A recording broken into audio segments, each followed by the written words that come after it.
Hey everyone, welcome to TGPSC exams. మనం previous వీడియోలో అసలు జాహీలు టాపిక్లో 450 బిట్ దాకా మనం కవర్ చేసామండి. ఇప్పుడు ఈ వీడియోలో 451 బిట్ నుంచి మనం కవర్ చేస్తాము. సో 451 బిట్ వచ్చేసరికి మనకి ఆలీ నవాజాంగ్ ముఖ్య ప్రాజెక్టులు ఏంటి? మనం ఆల్రెడీ ప్రీవియస్ వీడియోలో కూడా కొన్ని ప్రాజెక్టులని డిస్కస్ చేసామండి. ఈ అలీ నవాజాంగ్ యొక్క ముఖ్య ప్రాజెక్టులలో భాగంగా సో ఇక్కడ కూడా మనము కవర్ చేస్తున్నాం. ఏంటి అంటే ఒకటి నాగార్జున సాగర్, 2 నిజాం సాగర్. ఇవి 2 ఈయన ముఖ్య ప్రాజెక్టులు అండి. ఈ నాగార్జున సాగర్లో కూడా ఈయన పాలు పంచుకున్నాడని గుర్తుంచుకోవాలండి. అంతేకాకుండా ఈయన నీటిపారుదల శాఖ ప్రాజెక్టులైనా ఇంకేమైనా ఇతర భవనాలు, చారిత్రక భవనాల్లో కూడా ఈయన పాలు పంచుకున్నాడా అని అంటే ఎస్, పాలు పంచుకున్నాడండి. ఏంటి ఆ చారిత్రక భవనాలు అని అంటే ఒకటి ఓయూ ఆర్ట్స్ కాలేజ్ అండి. సో ఈ ఓయూ ఆర్ట్స్ కాలేజ్లో అలీ నవాజాంగ్ యొక్క కాంట్రిబ్యూషన్ ఉంది. అంతేకాకుండా ఓయూ జనరల్ హాస్పిటల్లో నిర్మాణంలో కూడా ఈయన పాల్పంచుకున్నాడండి. ఇంకా అంతే హైదరాబాద్ హౌస్ ఎక్కడ ఉంటుందంటే ఢిల్లీలో ఉంటుందండి. సో ఈ ఢిల్లీలో ఉన్న హైదరాబాద్ హౌస్ నిర్మాణంలో కూడా అలీ నవాజాంగ్ యొక్క పాత్ర ఉంది. అంతేకాకుండా పబ్లిక్ గార్డెన్స్లో జూబ్లీ హాల్ అని ఒకటి ఉంటుందండి. ఈ జూబ్లీ హాల్ నిర్మాణంలో కూడా అలీ నవాజాంగ్ యొక్క పాత్ర ఉంది. అంతేకాకుండా అఫ్జల్గంజ్ స్ట్రీట్ సెంట్రల్ లైబ్రరీ నిర్మాణంలో కూడా అలీ నవాజాంగ్ పంచుకున్నాడండి. సో మనకి నీటిపారుదల ప్రాజెక్టులు వచ్చేసరికి ఇంతకుముందు ప్రీవియస్ వీడియోలో డిస్కస్ చేసుకున్న ప్రాజెక్ట్స్, అదే కాకుండా నాగార్జున సాగర్, నిజాం సాగర్ ప్రాజెక్ట్స్ ప్లస్ చారిత్రక భవనాలు వచ్చేసరికి మనకి OU arts college, OU general hospital, Hyderabad house, public గార్డెన్స్లోని jubilee hall and Afzalgunj central library. మనకి నెక్స్ట్ బిట్ వచ్చేసరికి ఈ నిజాం కాలంలో ఉన్న మనము పరిశ్రమలను చూసుకున్నామండి ఇక్కడ నుంచి. సో నిజాం కాలంలో పరిశ్రమల దశలు మొత్తం 3 రకాలుగా ఉన్నాయండి. అంటే 3 దశల్లో మనకి పరిశ్రమల డెవలప్మెంట్స్ జరిగింది. ఫస్ట్ దశ వచ్చేసరికి మనకి 1870 నుంచి 1918 అండి. ఎందుకు 1918 వరకు ఎండ్ అయింది అని అంటే ఈ 1918లోనే మనకు ఫస్ట్ వరల్డ్ వార్ అనేది కంప్లీట్ అయిందండి, అంటే ముగిసింది. సో అక్కడ వరకు ఉన్న ఇండస్ట్రియల్ స్టేజ్ ఫస్ట్ స్టేజ్ అండి. తర్వాత 1919 నుంచి చూసుకుంటే కనుక 1939లో ఎండ్ అయిందండి సెకండ్ స్టేజ్. ఎందుకు 39లో ఎండ్ అయిందంటే మనకి ఇక్కడనే మనకి సెకండ్ వరల్డ్ కూడా ఈ ఇయర్లోనే కంప్లీట్ అయింది కాబట్టి. సో 1919 నుంచి 1939 వరకు సెకండ్ స్టేజ్ ఆఫ్ డెవలప్మెంట్ అండి పరిశ్రమలలో. నెక్స్ట్ థర్డ్ స్టేజ్ వచ్చేసరికి మనకి ఈ 1939 నుంచి చూసుకుంటే మనకి హైదరాబాద్ రాజ్యం ఇండియాలో కలిసేదాకా అంటే 1948 దాకా ఈ థర్డ్ స్టేజ్ ఉందండి. సో పరిశ్రమలో మొత్తం 3 దశలు. ఆ 3 దశలు ఏంటంటే ఒకటి ఫస్ట్ వరల్డ్ వార్ ముగిసే వరకు ఒక దశ, నెక్స్ట్ సెకండ్ వరల్డ్ వార్ ముగిసేదాకా రెండో దశ, ఆఫ్టర్ సెకండ్ వరల్డ్ వార్ నుంచి మనకి ఈ నిజాం రాజ్యం మనకి భారతదేశంలో కలిసే వరకు 1948 వరకు థర్డ్ దశ అండి. నెక్స్ట్ బిట్ వచ్చేసరికి ఇండస్ట్రియల్ ల్యాబొరేటరీ ఏర్పాటు ఎప్పుడు జరిగింది? ఇండస్ట్రియల్ ల్యాబొరేటరీ ఏర్పాటు ఎప్పుడంటే 1917 అండి. అంతేకాకుండా కామర్స్ అండ్ ఇండస్ట్రీస్ డిపార్ట్మెంట్ ఎప్పుడు ఏర్పాటు జరిగిందంటే 1918 అండి. సో ఇవన్నీ ఇండస్ట్రీస్కి సంబంధించినవి కాబట్టి మనం డిస్కస్ చేస్తున్నాము. ఆ తర్వాత బిట్ వచ్చేసరికి ఇండస్ట్రియల్ ట్రస్ట్ ఫండ్ అంటే ఐటీఎఫ్ ఇండస్ట్రియల్ ట్రస్ట్ ఫండ్ అనేది ఎప్పుడు ఏర్పాటు చేయబడింది అంటే 1929 అండి. ఈ ఇండస్ట్రియల్ ట్రస్ట్ ఫండ్లో మొత్తం ఎంత ఫండ్ అంటే 1 crore ఫండ్ అండి. ఆ రోజుల్లోనే 1929లోనే 1 crore ఫండ్తో మనకి ఇండస్ట్రియల్ ట్రస్ట్ ఫండ్ అనేది ఏర్పాటు చేయబడింది. నెక్స్ట్ బిట్ వచ్చేసరికి ఫస్ట్ టైం హైదరాబాద్ రాజ్యంలో పారిశ్రామిక వస్తు ఉత్పత్తుల ప్రదర్శన ఎక్కడ జరిగింది? అంటే ఈ ఇండస్ట్రియల్ ప్రొడక్ట్స్ ఉంటాయి కదా అండి, వాటి ప్రదర్శన ఫస్ట్ టైం ఎప్పుడు జరిగింది హైదరాబాద్ రాజ్యంలో అంటే చాదర్ఘాట్ ప్లేస్లో జరిగిందండి. ఎక్కడ జరిగిందంటే చాదర్ఘాట్ అని గుర్తుంచుకోవాలండి. ఇది ఫస్ట్ టైం హైదరాబాద్ రాజ్యంలోనే జరిగిన పారిశ్రామిక వస్తు ఉత్పత్తుల ప్రదర్శన. నెక్స్ట్ బిట్ వచ్చేసరికి మనకి ఉస్మానియా యూనివర్సిటీ గ్రాడ్యుయేట్స్ అసోసియేషన్. ఈ ఉస్మానియా యూనివర్సిటీ గ్రాడ్యుయేట్ అసోసియేషన్ అనేది మనకి నుమాయిష్ని స్టార్ట్ చేసిందండి 1930 నుంచి. ఈ నుమాయిష్ ఎగ్జిబిషన్ అనేది మనకి ఈ రోజు వరకు కూడా మనకి నాంపల్లి గ్రౌండ్స్లో జరుగుతుంది. ఇది మనకు తెలిసిన విషయమే అండి. ఎవ్రీ ఇయర్ జనవరిలో స్టార్ట్ అవుతుంది. జనవరి ఎండ్‌కి స్టార్ట్ అవుతుంది. సో ఈ నుమాయిష్ ప్రదర్శన ఎగ్జిబిషన్ అనేది మనకి ఇప్పుడు స్టార్ట్ అయింది కాదు, ఇప్పుడు జరుగుతుంది కదండి. ఇది 1930 నుంచే, అంటే ఆల్మోస్ట్ ఒక 100 ఇయర్స్ బిఫోర్ నుంచే మనకి ఈ నుమాయిష్ ఎగ్జిబిషన్ అనేది జరుగుతుంది. ఇది ఎవరు స్టార్ట్ చేశారంటే ఉస్మానియా యూనివర్సిటీ గ్రాడ్యుయేట్స్ అసోసియేషన్ వాళ్ళండి. ఇంకా అంతేకాకుండా వీళ్ళు ముల్కీ ఇండస్ట్రీస్ అనే ఒక పత్రికను కూడా నడిపారండి. ముల్కీ ఇండస్ట్రీస్ అని అనే పత్రికను కూడా నడిపారు. ఎందుకు అని అంటే ఈ ఉస్మానియా యూనివర్సిటీ గ్రాడ్యుయేట్స్ అసోసియేషన్ అనేది మనకు ముల్కీ హక్కుల గురించి కూడా పోరాడింది కదండి. అంటే ముల్కీ అంటే మనకు స్థానికుడు అని అర్థం. సో, స్థానికుల కోసం మనకి ఎవరైతే హైదరాబాద్ హైదరాబాద్ రాజ్యంలో, నిజాం రాజ్యంలో పుట్టి పెరిగిన వారు ఎవరైతే ఉన్నారో వాళ్ళని మనం ముల్కీలని అనుకున్నాం గదండీ! సో, ఆ ముల్కీల హక్కుల కోసం పోరాడిందే ఈ ఉస్మానియా యూనివర్సిటీ గ్రాడ్యుయేట్స్ అసోసియేషన్. ఇది ముల్కీ ఇండస్ట్రీస్ అనే పత్రిక నడిపింది. అంతేకాకుండా నుమాయిష్ ఎగ్జిబిషన్‌ని స్టార్ట్ జేసింది 1930 నుంచి అనేది మనం గుర్తుంచుకోవాలండి. నెక్స్ట్ బిట్ వచ్చేసరికి ఉస్మానియా యూనివర్సిటీ గ్రాడ్యుయేట్స్ అసోసియేషన్ అనేది ఇంకా ఇంతే కాక ముల్కీ ఇండస్ట్రీస్ అనే పత్రిక నడపడమే కాకుండా నుమాయిష్ ఎగ్జిబిషన్‌ని స్టార్ట్ చేయడమే కాకుండా ఇంకా చిన్న పరిశ్రమల ప్రోత్సాహానికి గూడా కాటేజ్ ఇండస్ట్రియల్ ఇన్‌స్టిట్యూట్ ఏర్పాటు చేసిందండి. చిన్న పరిశ్రమల ప్రోత్సాహానికి ఏం ఏర్పాటు అంటే కాటేజ్ ఇండస్ట్రియల్ ఇన్‌స్టిట్యూట్. సో, ఎవరు ఏర్పాటు చేశారంటే Osmania university graduates association. Next bit వచ్చేసరికి మనకి డీబీఆర్ మిల్ అండి. డీబీఆర్ మిల్ అనేది మనకి ఎవరు స్టార్ట్ చేశారంటే దివాన్ బహదూర్ రామ్ గోపాల్ అనే వ్యక్తి ఈ డీబీఆర్ మిల్‌ని స్టార్ట్ చేశారండి. డి అంటే దివాన్, బి అంటే బహదూర్, ఆర్ అంటే రామ్ గోపాల్ అండి. అందుకే డీబీఆర్ మిల్ అని అంటాం షార్ట్‌కట్‌లో. సో, ఇది ఏ ఇయర్‌లో అంటే 1920లో స్టార్ట్ అయిందండి. 1920లో. ఎక్కడుంది ఈ డీబీఆర్ మిల్లు అనంటే మనకి లోయర్ ట్యాంక్ బండ్‌లో ఉన్న ఏరియాలో ఉండేదండి ఈ డీబీఆర్ మిల్లు. ఇదొక ప్రైవేట్ కంపెనీ. ఫస్ట్ బట్టల పరిశ్రమ అండి 1920లో ఏర్పడిన డీబీఆర్ మిల్ అనేది. 1920లో ఏర్పడిందండి. ఒక ప్రైవేట్ కంపెనీ ద్వారా ఇదొక ప్రైవేట్ కంపెనీ. దేని గురించి మిల్ అనంటే బట్టల పరిశ్రమకు సంబంధించింది మిల్లు. నెక్స్ట్ బిట్ వచ్చేసరికి 7వ నిజాం కాలంలో స్థాపించిన ముఖ్య పరిశ్రమలేంటి? సో, 7వ నిజాం కాలంలో నిర్మించిన ఇంక ముఖ్య పరిశ్రమలేంటంటే ఒకటి సోడా ఫ్యాక్టరీ అండి. 1910లో స్టార్ట్ అయింది. నెక్స్ట్ బోన్ ఫ్యాక్టరీ అండి. ఫస్ట్ సోడా ఫ్యాక్టరీ, తర్వాత బోన్ ఫ్యాక్టరీ 1913. థర్డ్ వచ్చేసరికి దక్కన్ బటన్ అండి. ఇది 1916లో స్టార్ట్ అయింది. మనకి ఫోర్త్ వచ్చేసరికి కాన్కానా జిందా తిలిస్మత్. ఈ కాన్కానా జిందా తిలిస్మత్ అనేది వెరీ వెరీ ఫేమస్ అండి. ఈ కాన్కానా జిందా తిలిస్మత్ అనేది మనకి 1920లో ఏర్పాటు జరిగిందండి. 1920. సో, కాన్కానా జిందా తిలిస్మత్ ఎప్పుడు ఏర్పాటయిందనంటే 1920. అంతేకాకుండా సింగరేణి కాలరీస్ ఏర్పాటండి. సింగరేణి కాలరీస్ అనేది కూడా 1920లోనే ఏర్పాటు జరిగిందండి. డిసెంబర్ 23న. మరియు Charminar cigarette factory. Charminar cigarette factory అనేది 1925లో ఏర్పాటు చేయబడిందండి. షాబాద్ సిమెంట్ ఫ్యాక్టరీ కూడా 1925లోనే ఏర్పాటు చేయబడిందండి. అంతేకాకుండా డెక్కన్ గ్లాస్ ఫ్యాక్టరీ అనేది 1927లో ఏర్పాటు జరిగిందండి. వీఎస్‌టీ వజీర్ సుల్తాన్ టొబాకో అనేది కూడా మనకు 1930లో ఏర్పాటు జరిగిందండి. సో, 1920 వచ్చేసరికి మనకి ఆహ్, కాన్ కాన్ అదేంటి జిందా తిలిస్మత్ ఫ్యాక్టరీ అండి 1920లో. మనకి 1930 వచ్చేసరికి వీఎస్‌టీ అని గుర్తుంచుకోవాలండి. వీఎస్‌టీ అంటే అర్థం వజీర్ సుల్తాన్ టొబాకో. నెక్స్ట్ నెక్స్ట్ వచ్చేసరికి మనకి కాగజ్ నగర్ కాగిత పరిశ్రమ అండి. ఇప్పటికి కూడా న్యూస్‌లో ఉంటుంది. కాగజ్ నగర్ కాగిత పరిశ్రమ ఏ ఇయర్ అంటే 1933లో ఏర్పడిందండి. తర్వాత అజంజాహి మిల్స్ అనేటివి మనకి వరంగల్‌లో ఏర్పాటు జరిగింది. ఈ అజంజాహి మిల్స్ వరంగల్‌లో ఎప్పుడు ఏర్పడింది అంటే 1934 అండి. తర్వాత బోధన్ నిజాం చక్కెర పరిశ్రమ 1937లో ఏర్పడిందండి. తర్వాత Golconda cigarette factory 1941లో ఏర్పడిందండి.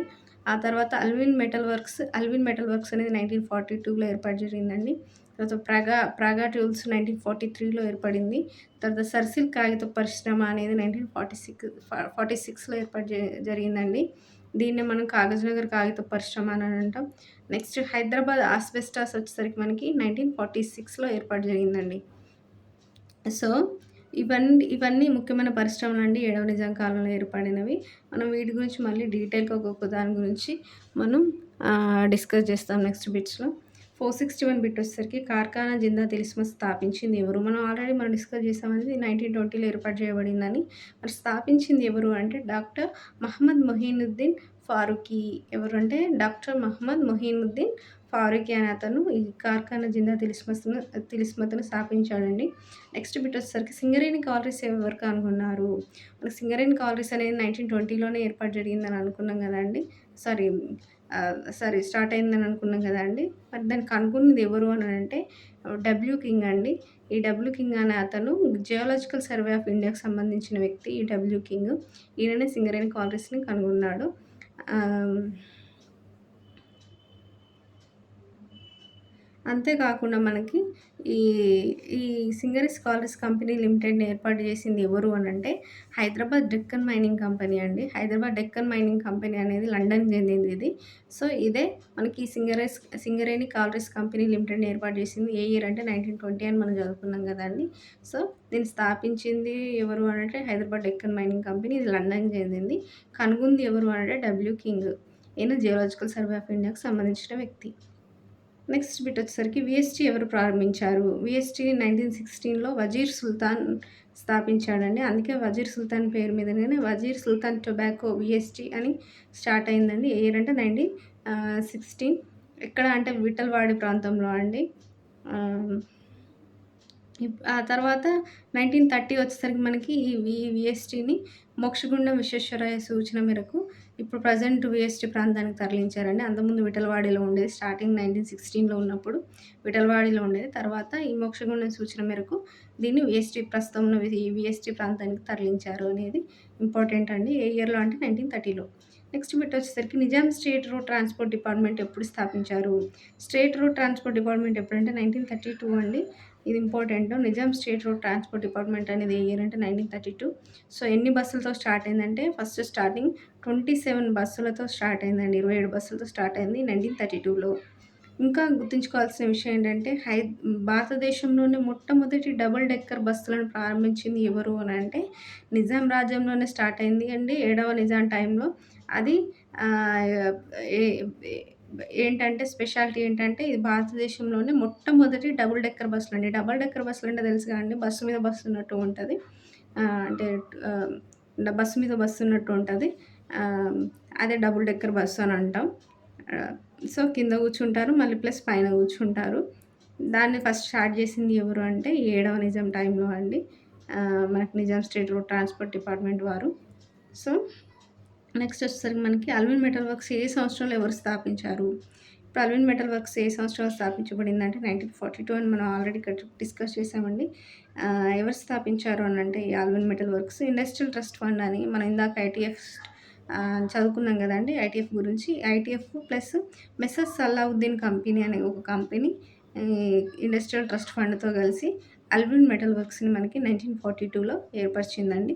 Next bit వచ్చేసరికి మనకి ప్రాగా టూల్స్ ఎప్పుడు, ఎక్కడ ఏర్పాటు జరిగింది? ఈ ప్రాగా టూల్స్ అనేది ఒక కేంద్ర సంస్థ అండి.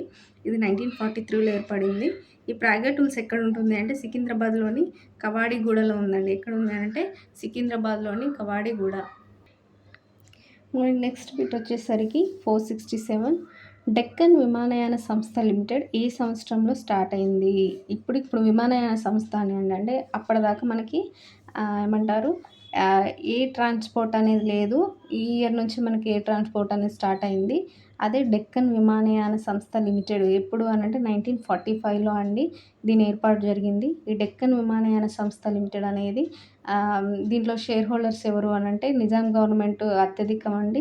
తర్వాత టాటా ఎయిర్‌లైన్స్ ఏమో 48%, నిజాం గవర్నమెంట్ అసలు 52%. ఎవరెవరు కలిసి ఈ డెక్కన్ విమానయాన సంస్థ లిమిటెడ్‌ని ఏర్పరిచారు అనంటే Nizam government plus Tata airlines అండి. నిజాం గవర్నమెంట్ షేర్ వచ్చేసరికి 52% majority share. Next Tata airlines వచ్చేసరికి 48% అండి. ఇది ఏ ఇయర్‌లో ఏర్పరిచారంటే 1945లో అండి. నెక్స్ట్ వచ్చేసరికి హైదరాబాద్ ఆస్బెస్టాస్ ఏర్పాటు ఎప్పుడు జరిగింది అని అంటే హైదరాబాద్ ఆస్బెస్టాస్ అనేది సిమెంట్ రేకులకు సంబంధించిన పరిశ్రమ అండి. ఇది 1946లో ఏర్పాటు జరిగిందండి. నెక్స్ట్ బిట్ వచ్చేసరికి మీర్ ఉస్మాన్ అలీ ఖాన్ విద్యాభివృద్ధి కోసం బడ్జెట్‌లో ఎంత శాతం ఇచ్చాడు? ఎంత శాతం ఇచ్చాడంటే 11% మనకి విద్యాభివృద్ధి కోసం బడ్జెట్‌లో కేటాయించాడండి. అందుకే ఇది చాలా ఇంపార్టెంట్ కాబట్టి ఇక్కడ ఎంత పర్సెంట్ ఇచ్చాడు విద్య కోసము బడ్జెట్‌లో అంటే 11% అని గుర్తుంచుకోవాలండి. నెక్స్ట్ బిట్ వచ్చేసరికి మీర్ ఉస్మాన్ అలీ ఖాన్ విద్యాధికారి ఎంటీఏ మియో ఏమి సూచించాడు? ఈ మీర్ ఉస్మాన్ అలీ ఖాన్ ఈ 7వ నిజాం యొక్క విద్యాధికారి అప్పుడు ఎంటీఏ మేయో అండి. ఆ మేయో ఏం సూచించాడు అంటే ఈయన ప్రత్యేక విశ్వవిద్యాలయాల స్థాపన అవకాశాలని మనకి ఈయన సూచించాడండి. ఎవరు అంటే ఎంటీఏ మేయో. అప్పటిదాకా మనకి ప్రత్యేక విశ్వవిద్యాలయాలు లేవండి. అంటే యూనివర్సిటీలు లేవు. ఈయన కాలంలోనే మనకు తర్వాత ఏం జరిగిందంటే ఈ ఉస్మానియా యూనివర్సిటీ గానీ, తర్వాత మిగతా యూనివర్సిటీలు గానీ మనకి స్టార్ట్ అయినాయండి. సో, అప్పటి వరకు లేవు కాబట్టి ఈ ప్రత్యేక విశ్వవిద్యాలయాల స్థాపన గురించి సూచించింది ఎవరు అంటే ఎంటీయో మేయో అండి. ఈయన మీర్ ఉస్మాన్ అలీ ఖాన్ యొక్క విద్యాధికారి. నెక్స్ట్ బిట్ వచ్చేసరికి మనకి ఎంటీఎంఏఓ సూచనల మేరకు ఎవరిని డైరెక్టర్ ఆఫ్ పబ్లిక్ ఇన్స్ట్రక్టర్గా నియమించారు అని అంటే డాక్టర్ ఎల్మాలా తీఫ్ అండి. సో ఈ మేయో సూచన మేరకే ఒక director of public director of public ఇన్స్ట్రక్టర్గా ఎవరు నియమించారంటే డాక్టర్ ఎల్మాలా తీఫ్. ఈయన ఎవరిని నియమించారు, ఎవరి సూచన మేరకు అనేది గుర్తుంచుకోవాలండి. నియమించబడింది ఎల్మాలా తీఫ్. దేనిగా అంటే డైరెక్టర్ ఆఫ్ పబ్లిక్ ఇన్స్ట్రక్టర్గా. ఎవరి సూచన మేరకు అంటే ఎంటీఏ మేయో సూచనల మేరకు. నెక్స్ట్ బిట్ వచ్చేసరికి మనకి 1873లో మీర్ మెహబూబ్ కాలంలో, అంటే ఇప్పుడు మీర్ మెహబూబ్ కాలంలో ఏం జరిగిందంటే భారత భాష అయినటువంటి ఉర్దూలో విశ్వవిద్యాలయాలు ఏర్పాటు చేయాలని ఎవరు సూచించారు అంటే మనకిప్పుడు ఈ 7వ నిజాం టైంలో ఎంటీఎం మేయో సూచించాడండి. 6వ నిజాం టైంలో అంటే మీర్ మెహబూబ్ కాలంలో కూడా సూచించారు కొంతమంది. అదే ఎవరు అప్పుడు కూడా సూచించింది ఎవరు ఈయనకంటే ముందు అని అంటే మనకి రఫత్ యార్జంగ్ అండ్ జమీలుద్దీన్ అఫ్గరీ. రఫత్ యార్జంగ్, జమీలుద్దీన్ అఫ్గరీ అనే ఇద్దరు వ్యక్తులు మీర్ మెహబూబ్ కాలంలో కూడా మనకి సూచించారండి ఈ విశ్వవిద్యాలయాలు ఏర్పాటు చేయాలని. సో అప్పుడు వాళ్ళు సూచించిన తర్వాత మనకప్పుడు డబ్ల్యూఎస్ బ్లంట్ అనే ఆంగ్లేయుడు ఏం చేశాడంటే అప్పుడున్న సాలజంగ్ టూతో దీని గురించి మాట్లాడాడండి. అంటే ఈ విశ్వవిద్యాలయాల ఏర్పాటు గురించి ఎవరు డిస్కస్ చేశారంటే డబ్ల్యూఎస్ బ్లంట్ అనే ఆంగ్లేయుడు ఎవరితో అంటే సాలజంగ్ టూతో దీని గురించి మాట్లాడాడండి. నెక్స్ట్ 473 బిట్ వచ్చేసరికి ఓల్డ్ బాయ్స్ సంఘం ఎవరు స్థాపించారు? ఓల్డ్ బాయ్స్ సంఘం ఎవరు అంటే దారుల్ ఉలూమ్ కాలేజ్ విద్యార్థులు అండి. ఈ దారుల్ ఉలూమ్ కాలేజ్ విద్యార్థులు 1913లో ఈ ఓల్డ్ బాయ్స్ సంఘం ఏర్పాటు చేశారండి. ఎవరు చేశారు అంటే దారుల్ ఉలూమ్ కాలేజ్ విద్యార్థులు. ఏ ఇయర్లో అంటే 1913. నెక్స్ట్ బిట్ వచ్చేసరికి హైదరాబాద్ సంస్థానంలో 1915 నుంచి 1919 వరకు అంటే మనకి 4 ఇయర్స్ స్పాన్లో మనకి ఎన్ని విద్యా సదస్సులు జరిగాయంటే 4 జరిగాయండి. 4 ఇయర్స్లో 4 జరిగినాయి. సో మనకి ఈ హైదరాబాద్ సంస్థానంలో జరిగినాయి ఇవి, అందుకే ఇంపార్టెంట్. ఏం జరిగినాయి అంటే విద్యా సదస్సులు అండి, విద్యకు సంబంధించిన సదస్సులు. ఏ ఇయర్ నుంచి ఏ ఇయర్ వరకు మధ్య అంటే 1915 to 1919. ఏంటి ఆ 4 విద్యా సదస్సులు అంటే ఒకటి 1915లో జరిగిందండి, హైదరాబాద్లో జరిగింది. ఇక్కడ హైదరాబాద్లో మనకు 2 విద్యా సదస్సులు జరిగినాయండి. ఇవి ఇంపార్టెంట్. ఒకటి 1915లో, ఇంకోటి 1917లో. ఇవి 2 హైదరాబాద్లోనే జరిగినాయండి. తర్వాత 1915 తర్వాత 1916లో ఔరంగాబాద్లో జరిగిందండి విద్యా సదస్సు. ఇప్పుడు 17లో ఆల్రెడీ హైదరాబాద్ అని చదువుకున్నాం. 1919లో వచ్చేసరికి లాతూర్ అండి. 18లో జరగలేదు. 1919లో వచ్చేసరికి లాతూర్లో ఈ విద్యా సదస్సు జరిగింది. మొత్తం ఎన్ని జరిగినాయి అంటే 4. ఏ ఇయర్ మధ్య అంటే 15 నుంచి 19. అందులో హైదరాబాద్లో ఏ ఇయర్లో జరిగినాయి అంటే 1915లో, 1917లో అండి. మనకి మిగతా 1916 వచ్చేసరికి ఔరంగాబాద్, 1919 వచ్చేసరికి లాతూరు. 1918లో జరగలేదని మనం గుర్తుంచుకోవాలండి. సో 475 బిట్ వచ్చేసరికి మొదటి సదస్సుకు అధ్యక్షత వహించింది ఎవరు? సో ఈ ఫస్ట్ 1915లో హైదరాబాద్ విద్యా సదస్సుకు ఎవరు అధ్యక్షత వహించారంటే సర్ అక్బర్ హైదరీ.